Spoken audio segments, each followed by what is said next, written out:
Om Shanti. Good evening to all of you. मैं प्रतिभा बहन बोल रही हूँ. आज अचानक आना हुआ. तो आज जैसा कि आप सभी जानते हैं कि आज नवरात्रों का पहला दिन है.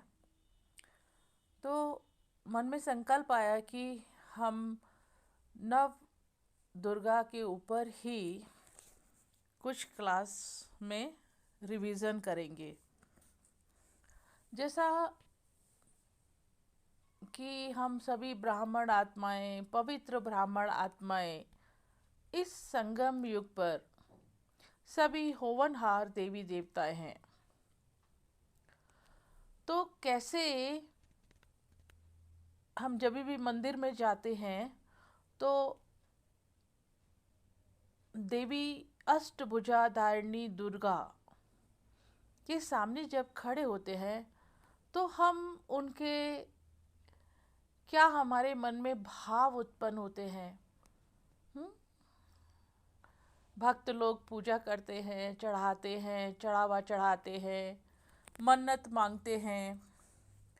तो उनके मन में कभी ये विचार आया कि ये दुर्गा कैसे बनी, ये देवी विश्व कल्याणकारी अष्टभुजाधारिणी शेर पर सवार माँ दुर्गा जो पूरे विश्व का कल्याण करती हैं, वो कैसे उन्होंने इस पद को प्राप्त किया. ये प्रश्न आना चाहिए ना हम सभी के मन में.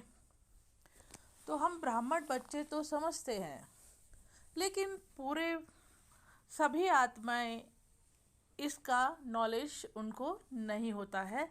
तो आज हम इस पर चर्चा करेंगे कि वैसे तो जो भी मानव होते हैं या देवता होते हैं उनके 2 हाथ और 2 पैर होते हैं, लेकिन हम माँ दुर्गा को 8 भुजाएं दिखाते हैं. तो वो 8 भुजाएं क्यों दिखाते हैं, किस चीज का वो प्रतीक है, उसके बारे में आज 8 अष्टभुजाधारिणी मतलब अष्ट जो शक्तियां हैं, शिव से शक्ति प्राप्त की, तपस्या की ना. देवी माँ ने तपस्या की. से पार्वती जी का स्वरूप दिखाते हैं ना कि शिव की आराधना की, तपस्या की. तो तपस्या से क्या शक्तियां प्राप्त हुई. तो शक्तियां शिव महादेव, जिनको हम देवों के देव महादेव कहते हैं, माना देवी देवताओं की रचना करने वाले स्वयं शिव हैं और शिव ही सर्वोपरि हैं. शिव का कोई माता पिता नहीं है. शिव के लिए कहा जाता है स्वयंभू. स्वयंभू माने जो स्वयं उत्पन्न हुए हैं. तो वो सबसे ऊंचे हैं, उनसे ऊंचा कोई है नहीं.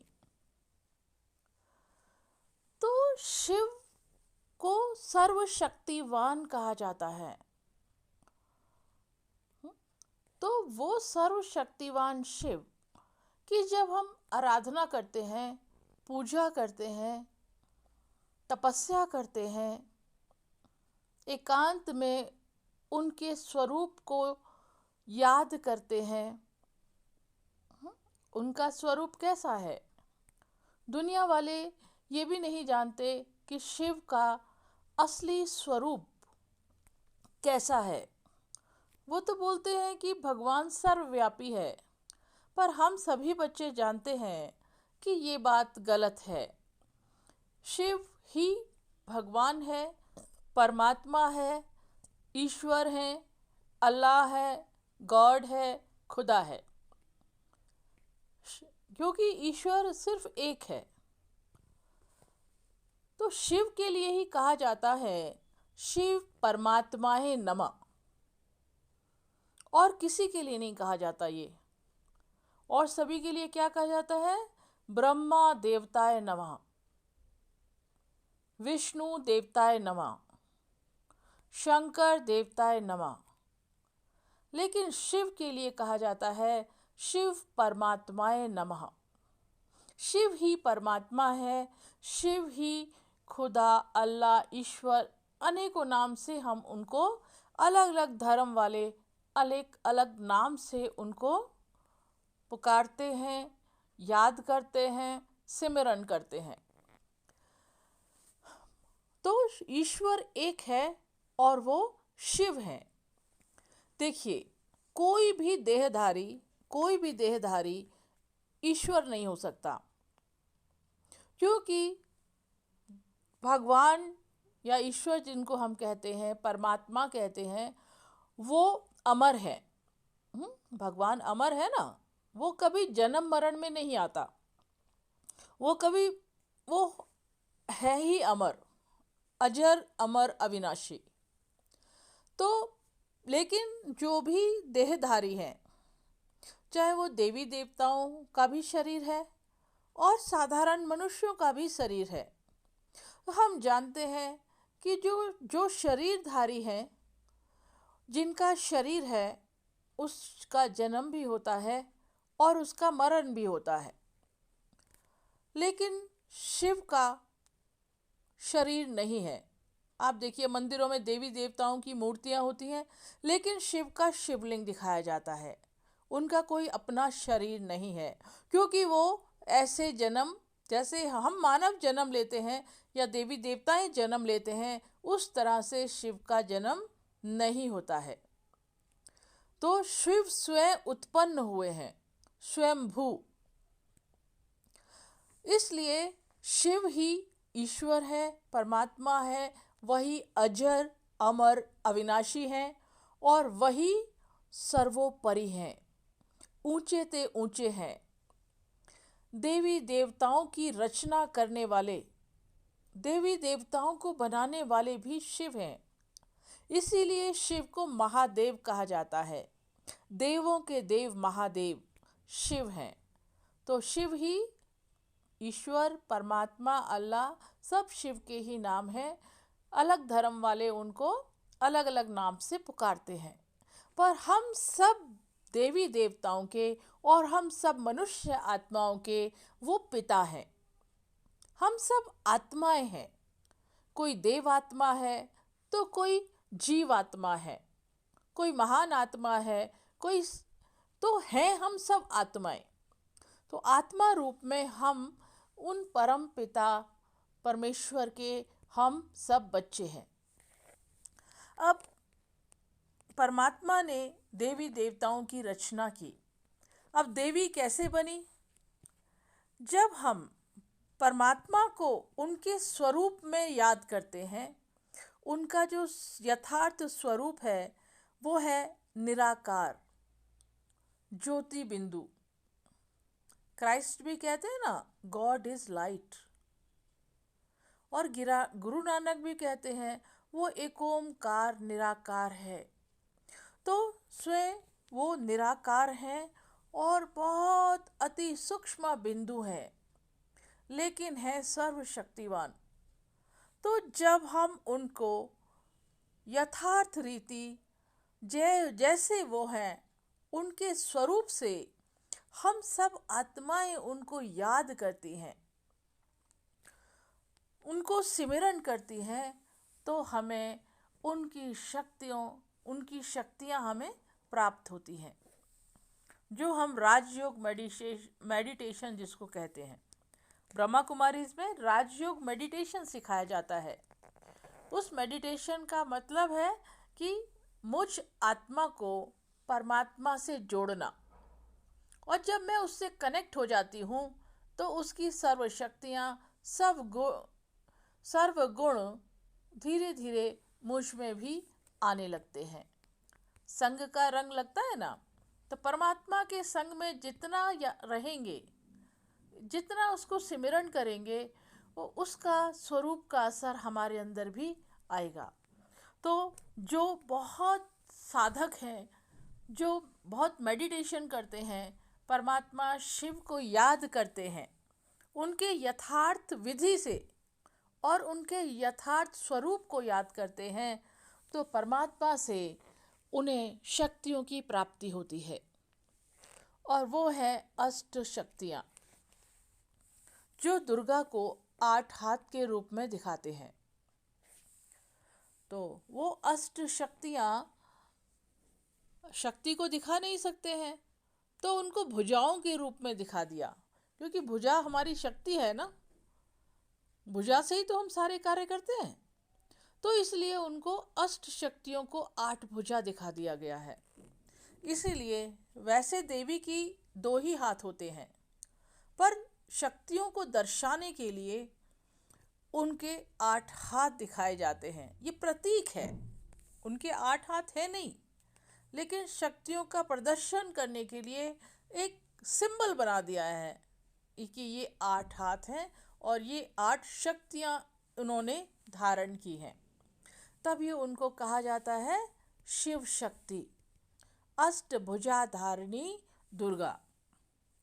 तो अब अभी हम ये बात करेंगे कि कौन कौन सी शक्तियाँ हमें हैं, वो 8 शक्तियाँ कौन कौन सी हैं जो हमें शिव को सिमरन करने से, शिव की याद में समा जाने से, खो जाने से, शिव से हमें उन शक्तियों की प्राप्ति होती है।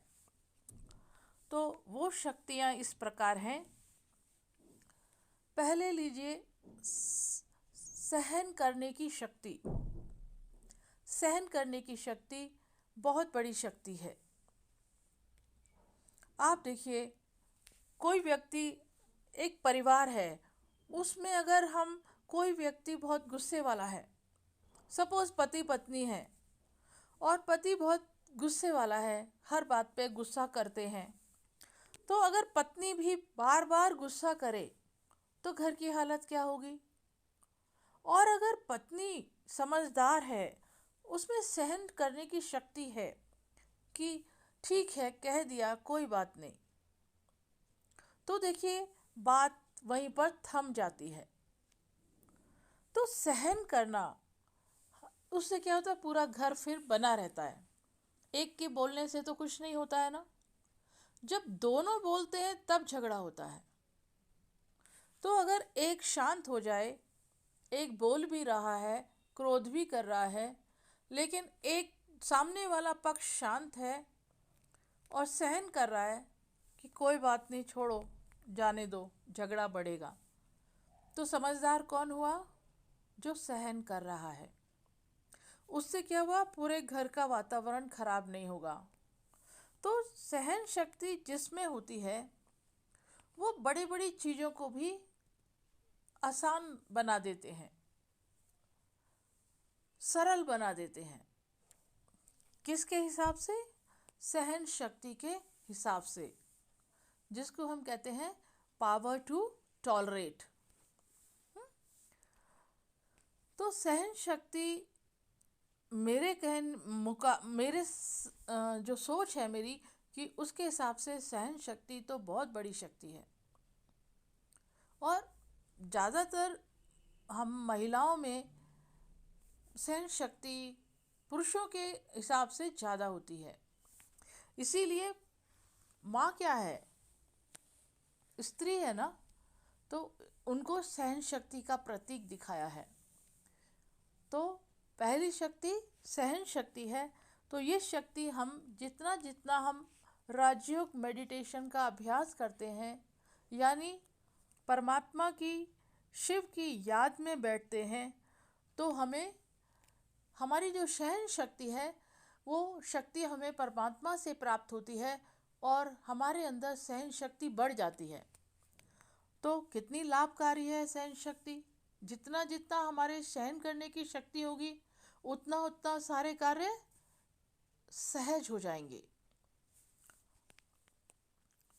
तो उसके बाद हम लेते हैं, सहन शक्ति के बाद समाने की शक्ति। समाने की शक्ति, पावर टू एकोमोडेट। अब देखिए, ये भी बहुत इम्पॉर्टेंट शक्ति है।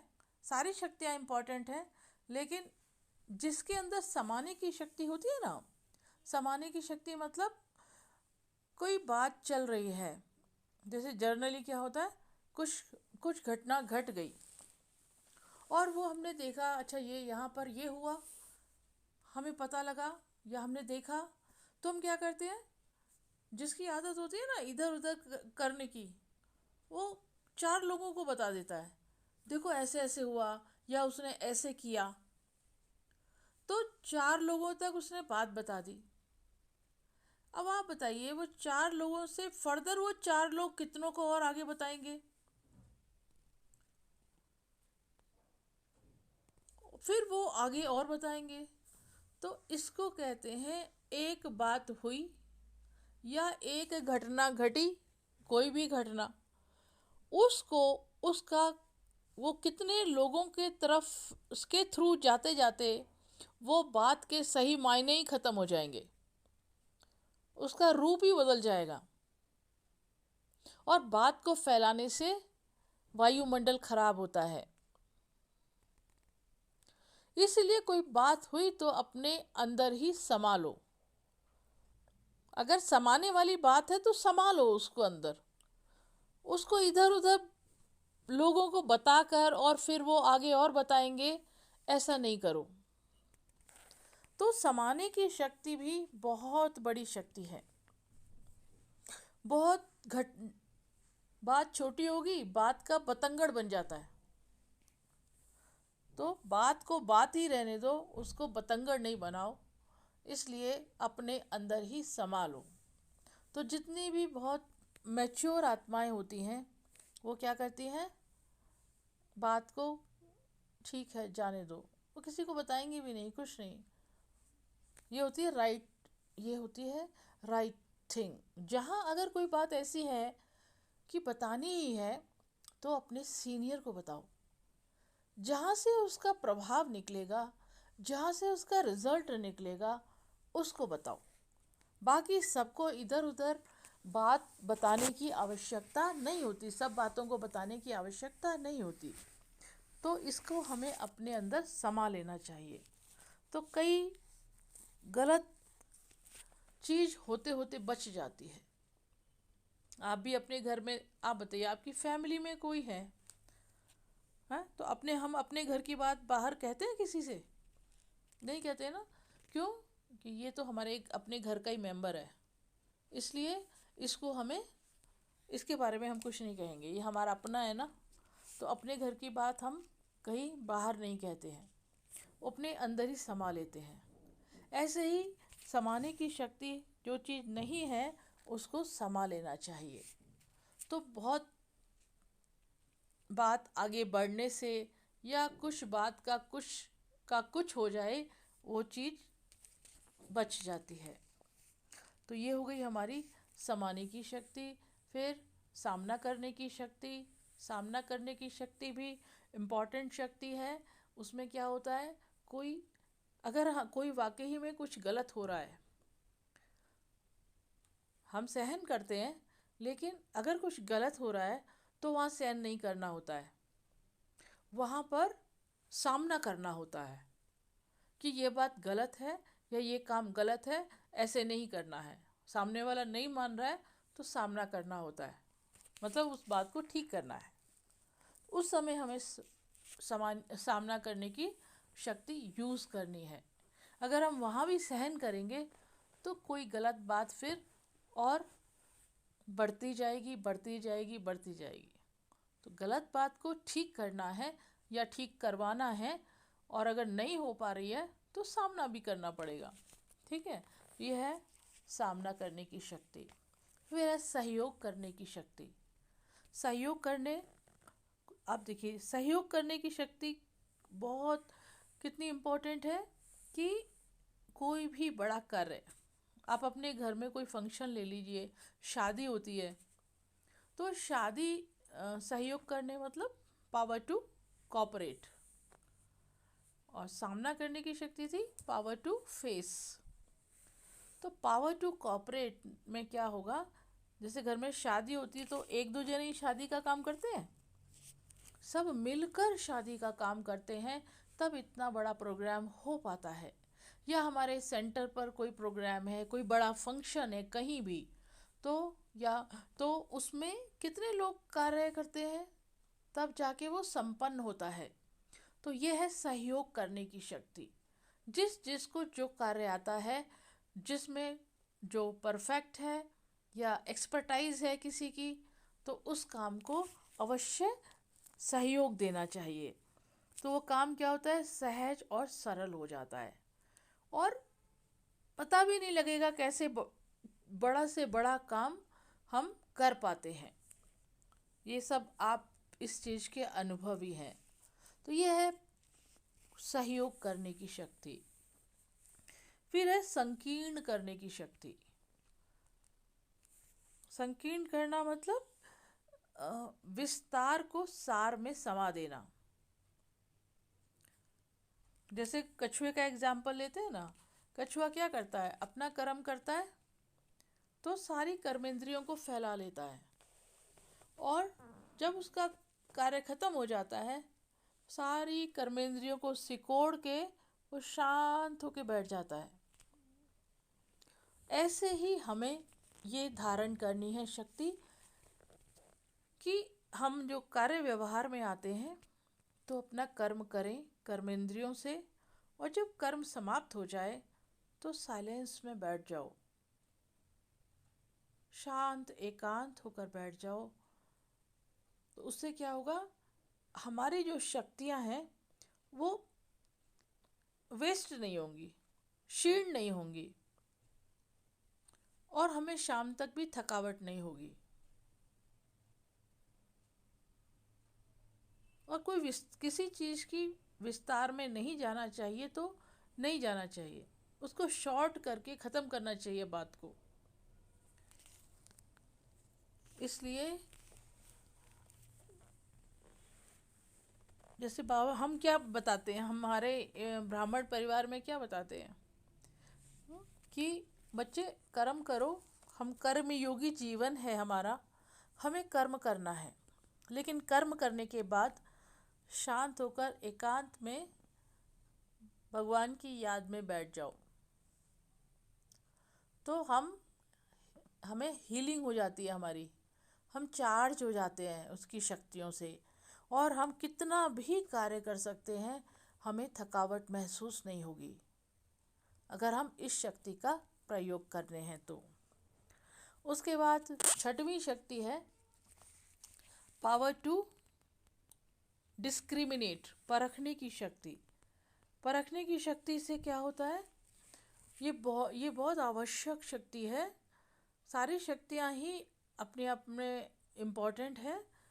तो परखने की शक्ति मतलब अगर हमारी परखने की शक्ति अच्छी है तो बड़े से बड़ा काम भी, या हम सामने वाले को परख लेते हैं, कोई सामने हमारे सामने कोई आ गए अचानक और हमारी परखने की शक्ति अच्छी है तो सामने वाले से हम थोड़ा सा ही बात करेंगे ना, हम उसको समझ जाएंगे कि इनकी नेचर क्या है, इनके हाव भाव क्या हैं, मतलब उनको हम जान लेते हैं। बहुत ज़्यादा बातें करने के बिना ही हम उनको जान लेते हैं, परख लेते हैं। तो जिसकी ये परखने की शक्ति अच्छी होती है वो उसके सारे काम बहुत सहज हो जाते हैं, क्योंकि वो समझ जाता है ना चीज़ों को, क्या करना है क्या नहीं करना है, किसके साथ कैसी बात करनी है, किसके साथ कैसी बात नहीं करनी है, तो कोई प्रॉब्लम नहीं आती फिर। तो परखने की शक्ति बहुत बहुत बहुत आवश्यक है। और इस राजयोग मेडिटेशन से या हम परमात्मा की याद में बैठते हैं और उससे शक्तियाँ मिलती हैं तो हमारी ये परखने की शक्ति भी और अच्छी होती जाती है और बढ़ जाती है परखने की शक्ति, जिससे हम बहुत चीज़ों से बच जाते हैं और कुछ गलतियां हमसे हो ना, उससे हम सेफ हो जाते हैं, क्योंकि परख लिया ना क्या करना है क्या नहीं करना है, राइट जजमेंट कर लेते हैं। तो ये है परखने की शक्ति। अब आठवीं शक्ति और है निर्णय करने की शक्ति, पावर टू डिसाइड। तो निर्णय करने की शक्ति में क्या होता है कि हमें अपनी लाइफ में सभी को अलग अलग स्टेजेस में, जैसे हम स्कूल में एडमिशन लेते हैं, फिर कॉलेज में एडमिशन लेते हैं, उसके बाद हमें किस प्रोफेशन में जाना है, फिर हमें हमारी मैरिज होती है, कहाँ शादी करनी है, किस से शादी करनी है। तो हमारी लाइफ में बड़े इम्पॉर्टेंट फेजेस आती हैं जहाँ हमें बड़े सेंसिटिव डिसीजंस लेने होते हैं। अगर एक डिसीज़न भी गलत हो गया तो पूरी लाइफ पर हमारा प्रभाव पड़ता है। इसलिए क्या करना है, हमें जितना हम इस मेडिटेशन का अभ्यास करते हैं, राजयोग मेडिटेशन का, या परमात्मा की याद में रहने का, एकांत में रहकर उसको याद करना है, तो धीरे धीरे हमारे निर्णय करने की शक्ति, पावर टू डिसाइड, बहुत अच्छी होती जाती है और हम अपनी लाइफ में सही डिसीजंस लेते जाते हैं और आगे बढ़ते जाते हैं। और एक भी डिसीज़न अगर गलत हो जाता है तो पूरी लाइफ पर हमारा उसका इम्पैक्ट आता है। तो इस अभ्यास से, राजयोग मेडिटेशन से, ये शक्ति भी हमारी बहुत अच्छी हो जाती है, निर्णय करने की शक्ति। तो ये थी अष्ट शक्तियाँ जो हमें प्राप्त होती हैं। शिव को जितना जितना हम सिमरन करते हैं, मैं आत्मा भ्रकुटी के मध्य में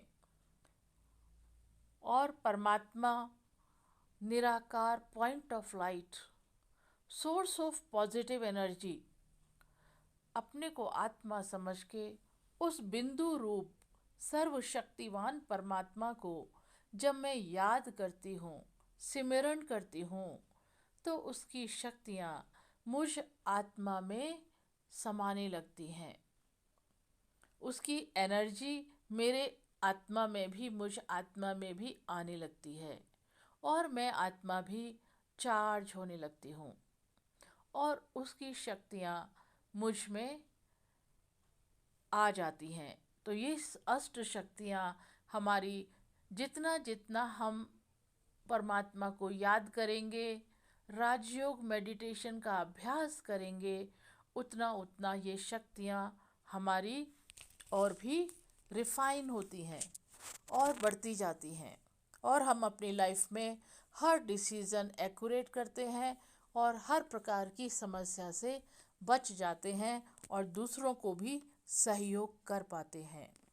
तो ये थी अष्टभुजा, कैसे शक्तियाँ हैं शिव की शक्तियाँ। आई होप आपको अंडरस्टूड हुआ होगा। ओके, टाइम भी हो गया है। ओके, ओम शांति, ओम शांति।